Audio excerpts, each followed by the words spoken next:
இந்த தகர கொட்டாயில் கிடக்கிறவனுக்கு ஜாமான் என் மகன் அம்மா கேவலமாக போயிட்டானா, என் மூணுக்கு ஒன்று வாங்கி தரலையான்னு என் பொண்ணு அங்கேயே திட்ட ஆரம்பிச்சிட்டாங்க.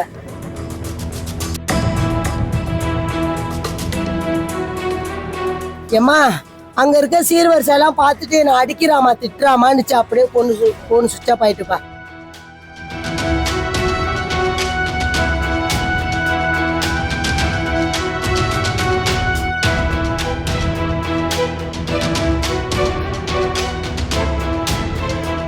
மயிலாடுதுறை மாவட்டம் குத்தாலம் அருகே செங்குடி கிராமத்தைச் சேர்ந்த ஜெனிஃபர் என்ற பெண் கணவர் வெளிநாட்டில் உள்ள நிலையில் வரதட்சணை கொடுமையால் மரணமடைந்ததாக புகார் எழுந்துள்ளது. நேற்று முன்தினம் அவரது சகோதரிக்கு திருமணம் நடைபெற்ற நிலையில் அதே நாளில் ஜெனிஃபர் மர்மமான முறையில் உயிரிழந்தார். திருமண நிகழ்ச்சிக்கு வந்திருந்த ஜெனிஃபரின் மாமியாரும் நாத்தனாரும் அங்கிருந்த சீர்வரிசை பொருட்களை செல்போனில் படமெடுத்து வைத்துக் கொண்டு பிரச்சினை செய்ததாக கூறப்படுகிறது. பின்னர் மாமியாருடன் வீட்டுக்கு புறப்பட்டு சென்ற ஜெனிஃபர் தமது தாயாரை தொலைபேசியில் தொடர்பு கொண்டு வரதட்சணை கேட்டு தான் தாக்கப்படுவதாக கூறியுள்ளார்.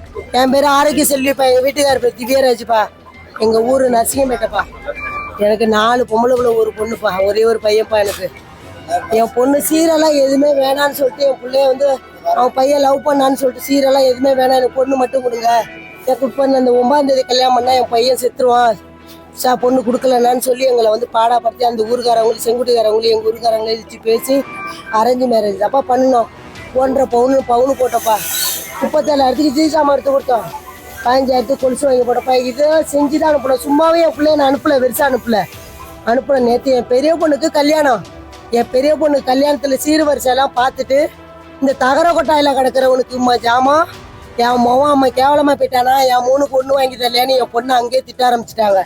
என் பொண்ணு அழுதுகிட்டே இருந்தேன், ஏமான்னு கேட்டேன்.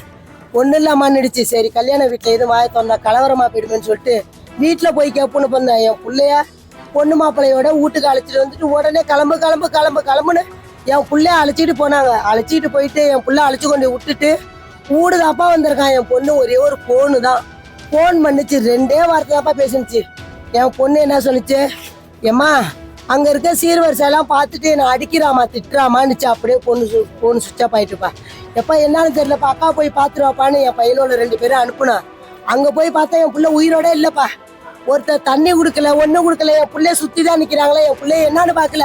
என் பச்சை பிள்ளை தான் நிற்கிது. இது தூக்கிட்டு வந்து ஆம்புலன்ஸுக்கு ஃபோன் பண்ணி ஆம்புலன்ஸில் போட்டு கொண்டு வந்துருக்கு 1000. இங்கே பார்க்குறப்ப என் பிள்ளை மூஞ்ச இது வரலையுமே நான் பார்க்கலப்பா. என் பிள்ளைக்கான நடவடிக்கை என்னன்னு எடுங்கப்பா.